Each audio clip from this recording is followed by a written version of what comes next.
Šā gada septembrī 25 īpaši talantīgi Latvijas jaunieši uzsāks mācības jaunizveidotajā inženieru zinātņu vidusskolā, ko ir dibinājusi Rīgas Tehniskā universitāte. Jā, un tā ir pirmā šāda veida mācību iestāde Latvijā, un Linda Lūk devās noskaidrot, kādas patiešām unikālas iespējas tā piedāvā. Kronvalda bulvāra pirmā numura ēkas koridoros pagaidām valda klusums. Vien par retam to pārtrauc kāda priekšmeta nešanai vai telpu uzkopšanai raksturīgs troksnis. Svaigi remontētās klases tiek iekārtotas, lai septembrī uzņemtu pirmos audzēkņus, kuri pilnīgi droši dienās kļūst par labiem inženieriem.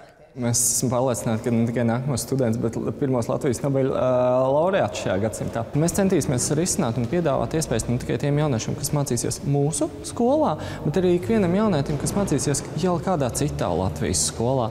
Mēs dosim iespēju piedalīties jauniešiem dažādās olimpiādēs, konkursos, projektos, nāk pie mums uz zinātnes pētnieciskiem darbiem mūsu Ķīpsalas studentu pilsētiņā. Ekonomikas ministrija aprēķinājusi, ka turpmākajos 20 gados Latvijā hroniski trūks inženieru.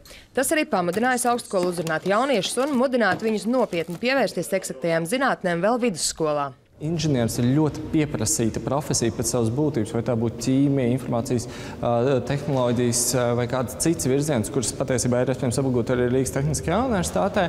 Visi no šiem virzieniem ir ļoti pieprasīti, un mēs redzam, ka nākotnē pietrūks darba spēka. Jaunajā vidusskolā nebūs tāda mācība priekšmeta kā dziedāšana. Nav izdevies atrast saiknes starp mūziku un inženieru zinātnēm.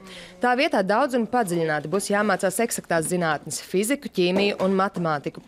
Būtiskākais, ka to pasniegs citādāk nekā ierasts vispār izglītojošajās skolās. Nebūs tā, ka mācību priekšmetu māca viens pedagogs, kā tas ir pārsvarā visās skolās, kad, teiksim, ir ķīmijas, matemātikas, fizikas pedagogs, kurš ir speciālists visu 3 gadu garumā pa visām tēmām. Ja mums būs, protams, viens skolotājs, kas pārredz to kopumu, bet tiks pieaicināti speciālisti, kas ir Latvijas pasaules līmeņa speciālisti uz atsevišķām tēmām. Būs iespēja apmeklēt universitātes laboratorijas, ko neviena cita skola Latvijā nevar izmantot. Tātad mēs piedāvāsim doties uz Ķīpsalu un izmantot to aprīkojumu, kas nav nevienā citā skolā atrodams. Arī angļu valodu šeit pasniegs padziļināti tā, lai skola beidzot jaunietis nokārtot starptautiski atzīto IELTS eksāmenu.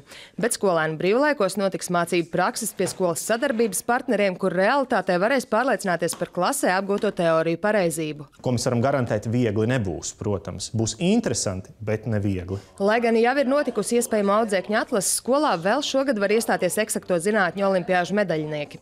Savukārt 8. klašu skolēniem vērts nepalaist garām sagatavošanās kursus, kas plānoti nākamā gada sākumā. Linda Krūmiņa, Jānis Eicāns, Latvijas televīzija.